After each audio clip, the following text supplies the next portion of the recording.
The video shows a tense Zoom court hearing over the eviction of Travis Miller and Randy Bailey from Golden Pond Estates. Yes, Your Honor. Oh boy. Mr. Millerans, would you get up and put on a shirt? Good morning, Ms. Bauer. Good morning, Your Honor. I will be filing an appearance in this matter on behalf of Randy Bailey.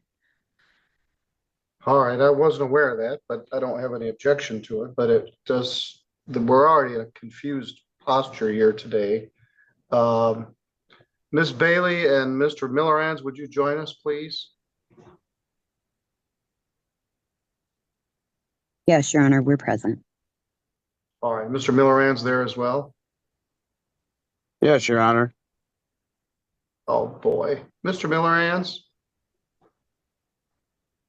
would you get up and put on a shirt? Yeah. Yes, Your Honor. I'm actually trying to find a shirt right now as we speak, Your Honor. Sorry about that. This is a trial. Boy, I can tell you have great respect for the process. All right. The title of this case is Golden Pond Estates versus Travis Millerans and Randy Bailey. They wish to terminate their tenancy primarily because of the misconduct of Travis Millerans, who shows up for court without a shirt. Mr. Steve Cromendike is here on behalf of Golden Pond Estates. We've been tussling with this case since early December. Randy Bailey is present, and Meg Bauer is here from legal aid. Theoretically, this matter was set for a trial today on a termination of tenancy. Mr. Millerans and Ms. Bailey wanted a jury trial, and they don't have the wherewithal to conduct a jury trial. They didn't file the information in a timely manner. I didn't set the matter for a jury trial. Wait, Judge, I'm sorry. Did they not file in a timely manner? I can't remember. Maybe I'll take a look. Maybe they did. So this is you're contending there's a jury demand in here? Yes, my understanding is that they filed a jury demand within the 5 days of the first hearing and paid the jury demand fee or had it waived. I'm not sure that's accurate, but all right, let's assume for the sake of argument it is. I set this for today. All their witness and exhibit lists were due by January the 9th, which they filed on January 28th. I don't believe the plaintiff filed a witness or exhibit list in this matter. No, they didn't either. Exhibits. So plaintiff filed a motion for summary disposition that the defendant has not had an opportunity to answer, and they amended the complaint that the defendant has not had an opportunity to answer. So if I understand correctly, Ms. Bauer, you'll be representing only Randy Bailey?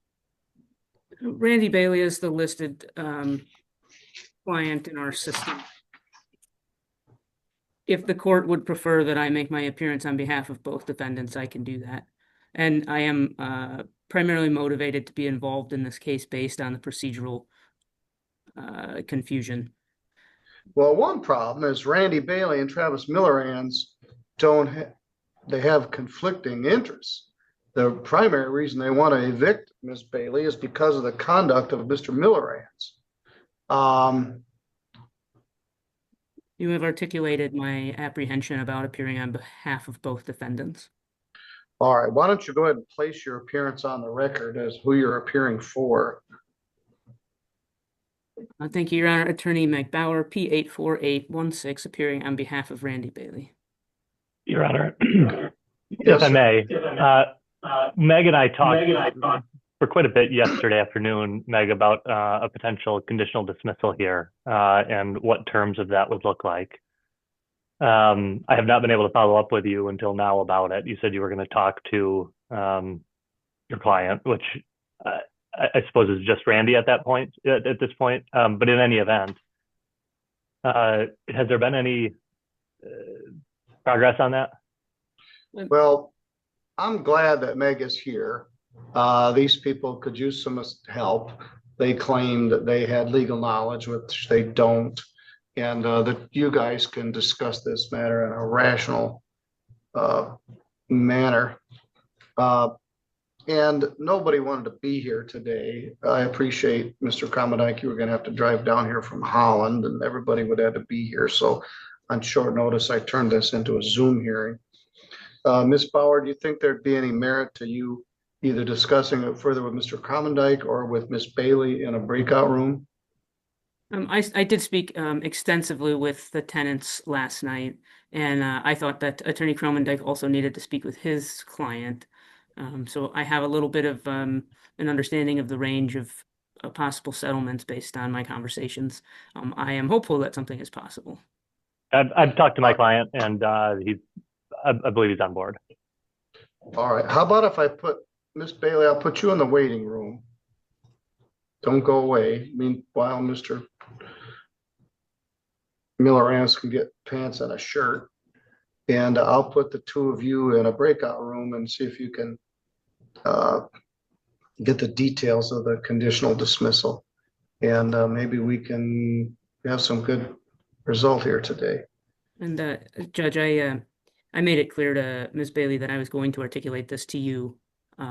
But my presence here is primarily in service to the court. Obviously, I have an ethical obligation and legal duty, but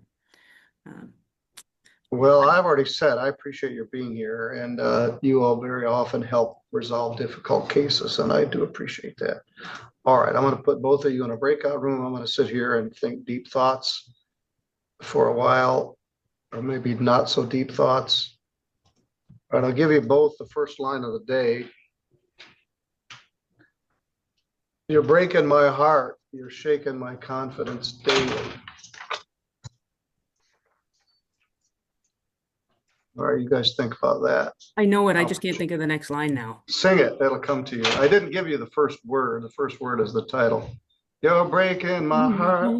You're shaking my confidence daily. I'm down on my knees. I'm begging you please to come home. All right, you guys go in the breakout room and I'll think about that. I'll practice so I can get my Oscar next time. All right, Because I don't even know what it. I'll leave it to you guys. Well, the album's about 55 years old, Mr. Kromendijk, but you might know it. All right, we are back on the record and back on the live feed in the matter of Golden Pond Estates versus Travis Miller-Rance and all other occupants, which include Randy Bailey. Miss Bailey and Mr. Miller-Rance are here. I assume you put a shirt on since we last saw them. Meg Bauer and Steve Kromendijk have been discussing this matter at some length in a breakout room. And Ms. Bauer, I'll defer to you. What's our current status? Thank you, Your Honor. Attorney Kromendijk and I have had extensive conversation about the range of settlement terms. And although we're close, we've got a few details to massage out still.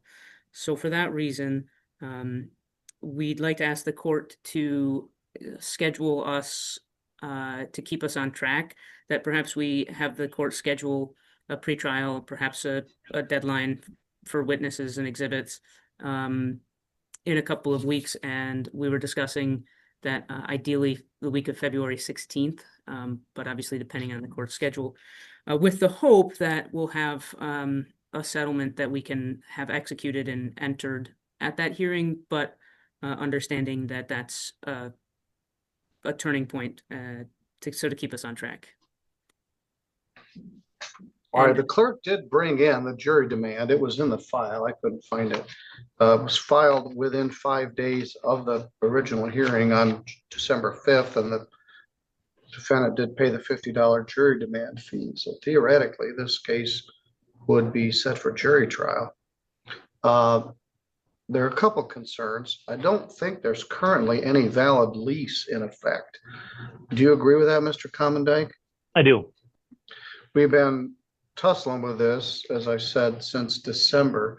Will be December, January, and February. There is no escrow order in place. Is a plaintiff requesting one? We're not, and frankly, there hasn't been an issue with payment of rent. And Ms. Bailey, we've discussed the portal being unlocked. All right. Thank you. All right. Let's look at February 16th. And That might be President's Day. And my thoughts were that we don't bog your schedule down with a day blocked out for a trial at this point. Because if it's not necessary, we keep the date open for the court. February 16th is a holiday. I normally try to be gone during that holiday, but I'm not. I think Let's look at February 13th. I think 13th, I'm going to be out of town. All right. Steve, are you okay with the 20th? I know that's typically the landlord tenant days are Mondays and Fridays. 20th would work. I have an important appointment at Sunset Key, which used to be called Beer Can Island, on February the 20th. My So apologies, let's Judge. I look. wouldn't want to interfere with that. I've got to go buggy unless I get out of here again. What's this? That takes us all the way, I apologize, to February 27th. Friday, 27th February would work 20th. for me. All right. At 11 o'clock.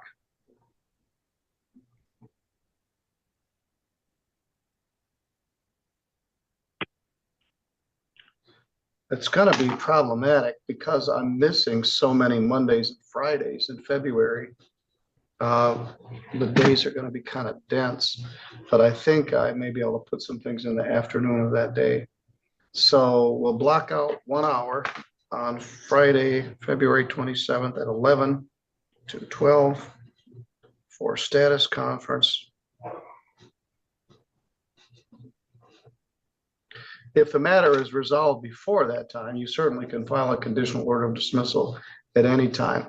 Miss Bailey, Miss Bauer has filed a verbal appearance, and she'll file a written appearance on your behalf, and you've been discussing things at length.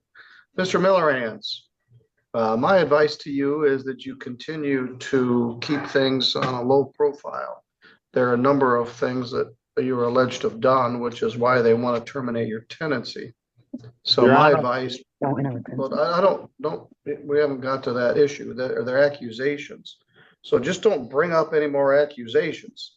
I don't want any more disturbance or discord out there. That'll just make their case easier. All right. Parties did work at resolution, weren't unable to get there. That's a question. I'm allowed to speak. Yes. It's actually for Mr. Commondike.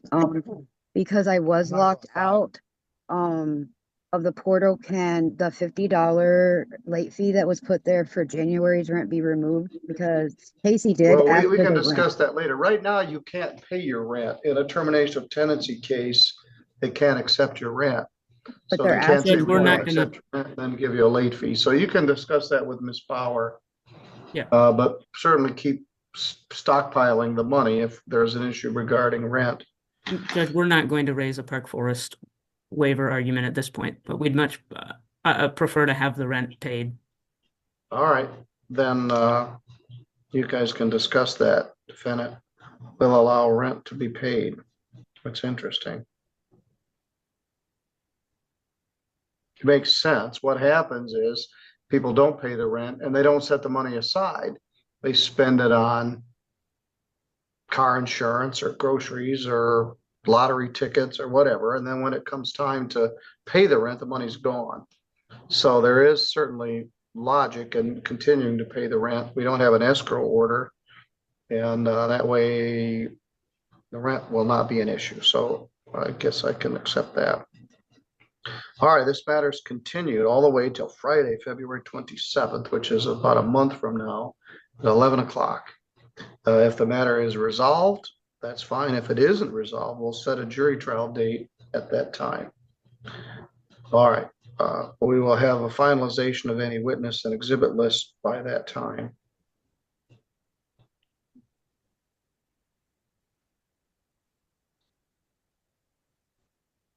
Mr. Kromendijk, any further? Nothing. All right, I'll see you guys in February or sooner if you do work out a resolution. Ms. Bailey, I All will right, give you, Ms. The Bailey. dispute centers on alleged misconduct by Mr. Miller, including concerns about his behavior during the hearing. The tenants requested a jury trial and paid the required fee, but the case became complicated due to procedural issues and conflicting positions. The judge urged both sides to attempt a settlement and warned Mr. Miller to avoid further problems. The matter was postponed until February 27, with a jury trial to proceed if no agreement is reached.